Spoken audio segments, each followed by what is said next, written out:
ஒரு கிராமத்து வீட்டுல ஒரு குரங்கும் பூனையும் இருந்துச்சுங்க. அதுங்கள தன்னோட செல்ல பிராணியா அந்த வீட்டுக்காரர் வளர்த்துக்கிட்டு வந்தாரு.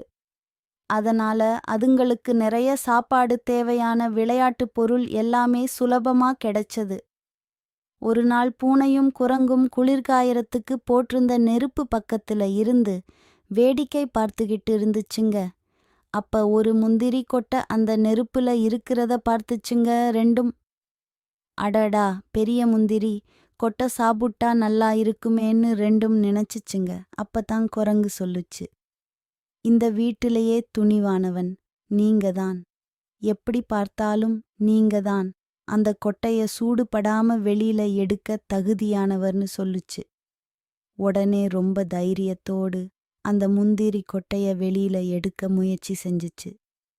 பூனை நெருப்புல இருந்த முந்திரி கொட்டை ரொம்ப சூடா இருந்துச்சு. அதனால பூனையோட கை எல்லாம் சூடு பட்டுச்சு. ஆனா குரங்கு அந்த பூனைய உசுப்பேத்திக்கிட்டே இருந்துச்சு. கடைசியா பூனை அந்த முந்திரி கேட்டாயா நெருப்புல இருந்து வெளியில எடுத்துடுச்சு. வெளியில வந்து விழுந்த முந்திரி கொட்டைய டபக்குன்னு எடுத்து தின்னுடுச்சு.